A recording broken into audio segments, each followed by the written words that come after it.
সিনেমার শুরুতে আমরা একজন মহিলা একটি মেয়েকে কোলে নিয়ে দেখতে পাই।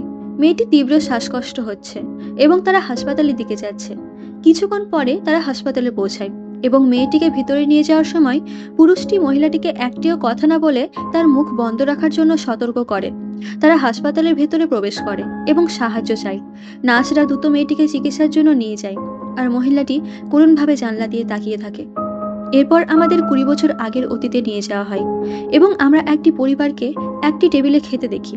এই পরিবারে স্বামী স্ত্রী ডন এবং ডিনি আর তাদের 2 মেয়ে এমি এবং সারা থাকে। সারা বলে যে সে একটি ক্যাম্পফায়ার পার্টিতে যাচ্ছে, কিন্তু ডন তাকে যেতে দেয় না, বলে তুমি তো আমার কাছে পারমিশন নাওনি, আর তাকে তার ঘরে যেতে বলে।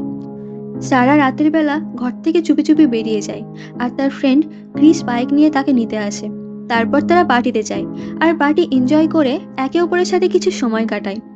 এদিকে বাড়িতে সারা তার ঘরে নেই তা না জেনে রিনি দরজার বাইরে থেকে তার মেয়েকে সান্ত্বনা দেওয়ার চেষ্টা করে, কিন্তু ডন এসে চাবি দিয়ে তার ঘর খুলে দেখে সারা রুমে নেই। সে জানলা দিয়ে লুকিয়ে বাইরে গেছে। ডন তার মেয়ের ওপর প্রচন্ড রেগে যায়। পরের দিন সকালে ডন বাড়ির সামনে বসে থাকে এবং যখন সারা বাড়িতে আসে সে ক্রিসকে লক্ষ্য করে। এরপর সারা পেছনের দরজা দিয়ে ঘরে ঢুকতে চায়, কিন্তু ডন তাকে সামনের দিকে আসতে বলে। কিন্তু যখন সে ঘরের মধ্যে যেতে যায় তখন সে রেগে সারার কাছ থেকে উত্তর চায়। ডন তাকে জিজ্ঞাসা করে যে সে কখন থেকে কারোর সাথে ডেট করার পারমিশন দিয়েছে। সে উত্তর দেয় যে এটা তার নিজের ব্যাপার এবং তাকে বলে যেদিন তার বয়স 18 হবে সেদিন সে এখান থেকে চলে যাবে। এই কথা শুনে সে তাকে চিৎকার করে মনে করিয়ে দেয় যে যতদিন সে তার বাড়িতে থাকবে ততদিন তাকে তার নিয়ম মেনে চলতে হবে। রিনি এসে তাদেরকে থামায় আর সারা ছুটে তার ঘরে চলে যায়। কিছুক্ষণ পরে এমি তার খোঁজ নিতে আসে এবং তারা কথা বলে। এমি সারাকে তাদের বাবার সাথে তর্ক না করার পরামর্শ দেয়। সারা বলে যে সে পাগল এবং কাউকে তার বিরুদ্ধে দাঁড়াতে হবে। যখন দুজনে কথা বলছিল তখন তাদের মা রিনিও সেখানে আসে। সারা 18 বছর বয়সে একাই এখান থেকে চলে যাওয়ার প্ল্যান তাদেরকে বলে। সে এমি এবং রিনিকে বলে যে সে ফ্লোরিডা থেকে শুরু করবে এবং সব জায়গা ঘুরবে। তাদের কথা বলার সময় ডন এসব শুনতে পায়। ডন মনে মনে কিছু খারাপ প্ল্যান করে। সে তাদের বাড়ির বেসমেন্টে একটি থাকার জায়গা রেডি করতে শুরু করে, যেখানে সে সারাকে আটকে রাখতে চায় যাতে সে তাকে ছেড়ে যেতে না পারে। 3 মাস পরে সারা এখন তার গ্র্যাজুয়েশন কমপ্লিট করে এবং তার 18 বছর হতে বেশি দেরি নেই। সেই সময় একদিন ডন বাগানে গাছ কাটছে এবং সারা ক্রিসের সাথে ফোনে কথা বলছে। রিনি এসে সারাকে ডন কোথায় জিজ্ঞেস করে। সারা তাকে বলে যে সে বাগানে আছে। এরপর রিনি বলে আমি শপিংয়ে যাচ্ছি, তুমি কি আমার সাথে যেতে চাও? কিন্তু সারা বলে যে সে তার সাথে আসতে পারবে না, কারণ সে ক্রিসের সাথে কথা বলছে। রিনি চলে যায় এবং এখন বাড়িতে কেবল ডন আর সারা। এখন ডন এমন কিছু করতে চলেছে যা সারা জীবন চিরতরে বদলে দেবে। সে সারাকে কিছু জিনিসপত্র সরাতে সাহায্য করতে বলে। সারা ফোন কেটে দিয়ে তাকে সাহায্য করতে চায়। তারা বেসমেন্টের ভেতরে একটা বড় বক্স নিয়ে যায়। যখন ডন তাকে ভেতরে রেখে তালা দিয়ে চলে যায়, সারা তার বাবার এই কাজ দেখে ভয় পেয়ে যায়।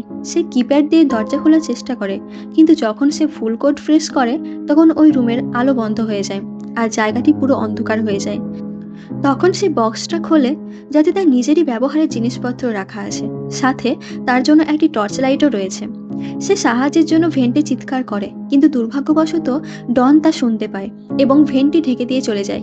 সে এখন ওই বেসমেন্টের ভেতরে আটকা পড়ে আছে এবং এখান থেকে তার কোনো আওয়াজও বাইরে যাবে না। রাত নেমে আসে। এখন রিনি এবং এমি তার সম্পর্কে চিন্তিত হতে শুরু করেছে। তারা ভেবেছিল সারা তার বন্ধুর সঙ্গে গেছে, কিন্তু সে এখনো ফিরে আসেনি এবং তাদের ফোনও করেনি। রিনি পুলিশকে ফোন করতে চায়, কিন্তু ডন তাকে আশ্বস্ত করে। সে বলে যে সে সকালে ফিরে আসবে, তোমরা ঘুমিয়ে যাও। রিনি এমিকে বলে ক্রিসকে ফোন করতে, তারপর চলে যায়। প্রথম দিন শেষ হয় আর এখন এখানে আরো অনেক কিছু হওয়া বাকি ছিল। দ্বিতীয় দিন সারা সেখানে ইউরিন করার জন্য একটি পাত্র ব্যবহার করে। দরজার কিপ্যাডটি 3 বার ভুল পাসওয়ার্ড এন্টার করার পর ঘরের আলো এবং ভেন্টিলেটর অফ হয়ে যায়। চতুর্থ দিন সারা প্রতি মুহূর্তে ভেন্ট দিয়ে সাহায্যের জন্য চিৎকার করে। এরপর যখন ডন তাকে দেখতে আসে সে তাকে ধাক্কা দিয়ে পালানোর চেষ্টা করে, কিন্তু সেখানকার আরেকটা দরজা লক থাকে। ডন তার চুলে ধরে ঘরের ভিতরে টেনে নিয়ে যায় এবং তাকে বলে যে এটি তার নিজের কাজের ফল এবং তাকে তার কথা শোনা উচিত ছিল। সারা তাকে অনুরোধ করে যে তাকে এখান থেকে বের করে দিতে, কিন্তু সে বলে যে না, সে এটা করতে পারবে না। সে তাকে বলে যে সে খাবার, হাওয়া এবং পোশাক কেবল তখনই পাবে যদি সে চায়, এবং সে ব্ল্যাঙ্কেট এবং বইও পেতে পারে, কিন্তু এখন থেকে তার সমস্ত সুযোগ সুবিধা তাকে নিজেকে অর্জন করতে হবে। তারপর সে তাকে জিজ্ঞাসা করে যে সে বুঝেছে কিনা। সে কোনো উত্তর দেয় না। ডন তাকে চড় মারে, তারপর তার নিজের মেয়েকে ধর্ষণ করে এবং চলে যায়। এদিকে দেখা যায় রিনি পুলিশকে ফোন করে এবং সে অফিসারকে বলে যে সারা এভাবে চলে যাবে না এবং তার সাথে কিছু একটা ঘটেছে। ডন অফিসারকে বোঝায় যে সে বাড়ি থেকে পালিয়ে গেছে। সে পুলিশকে সারার ফ্লোরিডা থেকে শুরু করে বিশ্ব ভ্রমণের প্ল্যান সম্পর্কেও বলে। রিনি বলে যে এটা তার প্ল্যান ছিল না, এটা কেবল একটা স্বপ্ন ছিল। তাছাড়া সে তাকে না জানিয়ে এভাবে চলে যাবে না। অফিসার তাকে বলে যে সারা শীঘ্রই 18 বছর হবে এবং তার যে কোনো জায়গায় যাওয়ার অধিকার আছে এবং সে এই ধরনের ঘটনা দেখেছে। এ ব্যাপারে তাদের তেমন কিছু করার নেই। আজ 7 দিন। সারার শরীর ক্ষতবিক্ষত। তার সাথে যে মানসিক অত্যাচারের সম্মুখীন হচ্ছে তা কাটিয়ে উঠতে সে ক্রিসের কথা ভাবে। ফ্ল্যাশব্যাকে দেখি সারা ক্রিসকে বলে যে সে 18 বছর বয়সে বাড়ি থেকে চলে যাওয়ার প্ল্যান করছে। ক্রিস তাকে বলে যে সে যেখানেই যাবে সেও তার সাথে থাকবে। তারা দুজনেই বাইক ট্রাভেল করার প্ল্যান করে। সারা একটি পিঙ্ক হেলমেট চায় এবং ক্রিস রাজি হয়। এখন দেখা যায় ক্রিস তার বাইক নিয়ে আসে। সে পিঙ্ক হেলমেটটিও নিয়ে আসে যা সে সারাকে প্রতিশ্রুতি দিয়েছিল। সে সারার বাবাকে দেখে সারা কোথায় আছে সে সম্পর্কে জিজ্ঞাসা করে, কিন্তু ডন তাকে মিথ্যা বলে যে সে স্টিভ নামে অন্য একজনের সাথে পালিয়ে গেছে। সে তাকে বলে যে সে সবসময় স্টিভের সাথে বাড়ি ছেড়ে যাওয়ার কথা বলতো। এই কথা শুনে ক্রিস সারার জন্য আনা হেলমেটটি নিয়ে চলে যায়। 21 দিন কেটে গেছে এবং আজ সারার জন্মদিন। ডন নিচে বেসমেন্টে যায় আর তাকে জন্মদিনের কেক দেয়, সাথে উপহার হিসেবে একটা ড্রেস দেয় আর সেটা তাকে পরার জন্য জোর করে। ডন জিজ্ঞেস করে যে সে কি চায়। সারা বলে সে এখান থেকে বেরোতে চায়, কিন্তু সে বলে যে তার এখনো সময় হয়নি। তারপর সে একটি টিভি চায়, যার জন্য সে বলে যে তাকে এটি অর্জন করে নিতে হবে। তখন সে একটি ঘড়ি চায় যাতে অন্তত সময়টা সে জানতে পারে এবং সে তাতে রাজি হয়। যখন সে তাকে বাবা বলে ডাকে তখন সে বলে এখন থেকে তাকে ডন বলে ডাকতে। তারপর তার কাছে আসতে বলে আর তাকে আবার ধর্ষিত হতে হয়। 38তম দিন। সারা একটি ধারালো ক্যানের ঢাকনা দিয়ে ডনকে হত্যা করার প্ল্যান করে।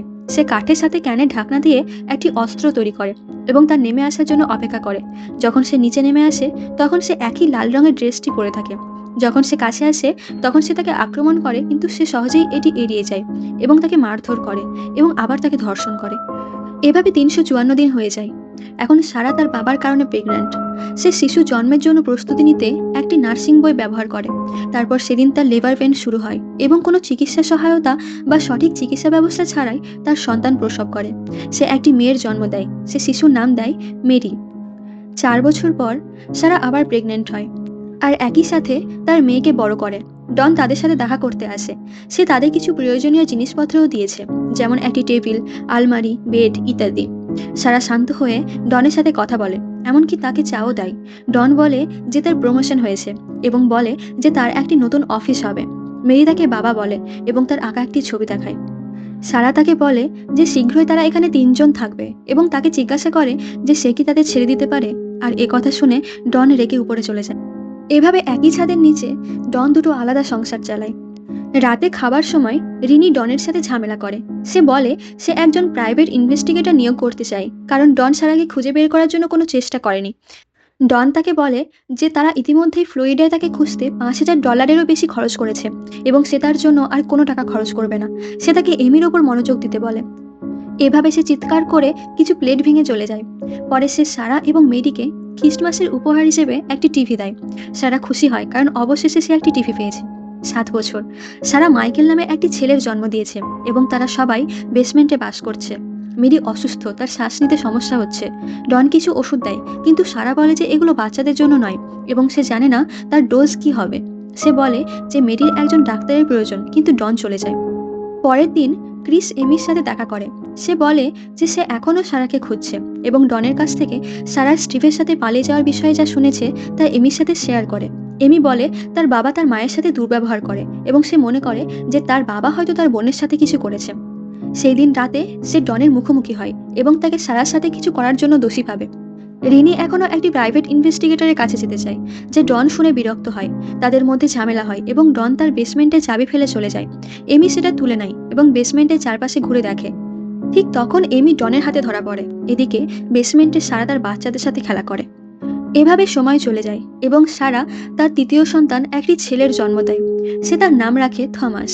সে ডনকে বলে যে এখানে তৃতীয় সন্তানের জন্য কোনো জায়গা নেই এবং তাকে রিনির জন্য বাচ্চাটি রেখে যেতে রাজি করায়।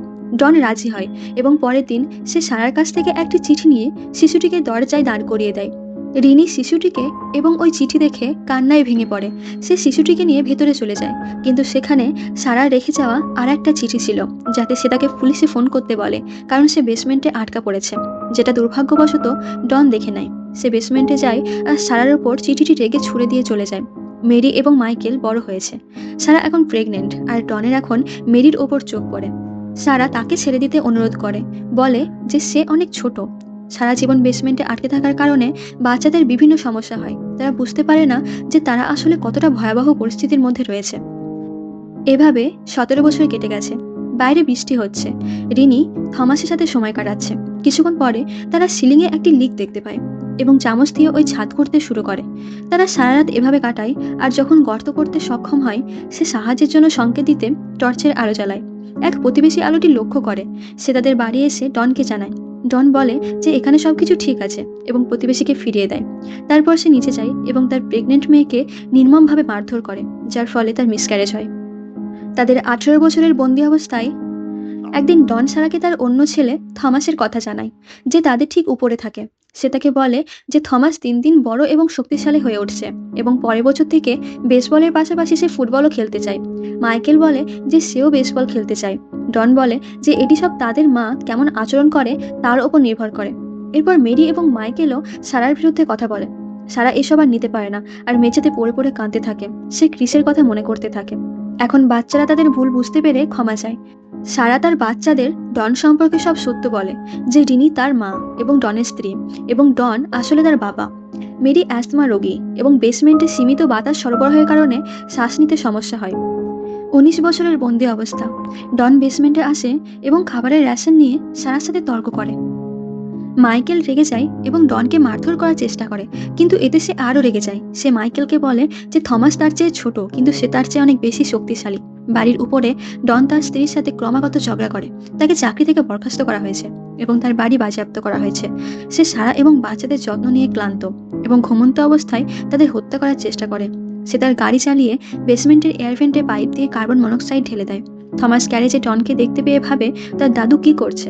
ডন তাকে বলে যে সে শুধু গাড়ি পরীক্ষা করছে। থমাস চলে যাওয়ার পর ডনের মন পরিবর্তন হয় এবং সে তাদের হত্যা করে না। সে তাদের খোঁজ নিতে বেসমেন্টে যায় এবং আমরা দেখি যে তারা ঠিক আছে এবং এখনো ঘুমাচ্ছে। 20 বছর। মেরির অ্যাস্তমা অ্যাটাক শুরু হয়, আর সেটা এতটাই তীব্র যে তার চিকিৎসার প্রয়োজন। সারা ডনকে তাদের হাসপাতালে নিয়ে যাওয়ার জন্য অনুরোধ করে, কিন্তু সে অস্বীকার করে। কিন্তু যখন সে তাকে বাবা বলে ডাকে, তখন তার মন পরিবর্তন হয় এবং মেরিকে হাসপাতালে নিয়ে যেতে রাজি হয়। কিন্তু সে কেবল সারাকে তার সাথে আসতে দেয় এবং মাইকেল বেসমেন্টে থাকে। 20 বছর পর সারা অবশেষে উপরে আসে আর উপরের জগৎকে দেখে। সে দ্রুত নিজেকে সামলে নেয় এবং তারপর মেরিকে ইয়ারে নিয়ে যায়। আর এটি একই দৃশ্য যা আমরা ছবির শুরুতে দেখেছিলাম। ডাক্তাররা মেরিকে বাঁচাতে সক্ষম হয়েছেন। একজন ডাক্তার মেরির মেডিকেল হিস্ট্রি জিজ্ঞেস করেন এবং একটি ফর্ম পূরণ করতে দেন। তারপর সারা ডনের কাছে বাথরুমে যাওয়ার পারমিশন চায়, কিন্তু ডন যেতে দেয় না। সে ফর্মের ওপর জল ফেলে দেয়, আর ডন তাকে সেখানে চুপচাপ বসতে বলে ফর্ম আনতে চায়। আর সারা সুযোগ পেয়ে সেখান থেকে সাহায্যের জন্য এগোতে থাকে। সারা ডাক্তারকে সবকিছু বলে এবং ডনকে গ্রেপ্তার করা হয়। মাইকেলকেও বেসমেন্ট থেকে উদ্ধার করা হয়। রিনি তার নিজের বাড়িতে তার স্বামীর হাতে তার মেয়ের সাথে কি ঘটেছিল তা জানতে পেরে আতঙ্কিত। পরিবারের সবাই একসাথে অন্য জায়গায় চলে যায়, যেখানে ক্রিসও উপস্থিত হয় এবং সারাকে সেই পিঙ্ক হেলমেটটি দেয়, যা সে তাকে প্রতিশ্রুতি দিয়েছিল এবং এত বছর ধরে রেখেছিল। ক্রিস তখন সারাকে খুঁজে বের করতে চেষ্টা না করার জন্য ক্ষমা চায়, আর তারপর তারা একসাথে ঘুরতে বের হয়। এভাবে সিনেমাটি শেষ হয়, যা একটি সত্য ঘটনার উপর ভিত্তি করে তৈরি হয়েছে। এলিজাবেথ ফ্রিজেল, যাকে তার দানবীয় বাবা জোসেফ ফ্রিজেল বেসমেন্টে 24 বছর আটকে রাখে, তাকে শারীরিক ও যৌন নির্যাতন করে আর 7টি বাচ্চা জন্ম দেয়। বন্ধুরা, আশা করি আমার এক্সপ্লেনেশন আপনাদের ভালো লেগেছে। যদি গল্পটি ভালো লেগে থাকে তাহলে ভিডিওটি লাইক করুন, আর সাথে চ্যানেলটি সাবস্ক্রাইব করুন, আর বন্ধুদের সাথে বেশি বেশি শেয়ার করুন। সাথে ভিডিওটি কেমন লাগলো কমেন্ট করে জানান।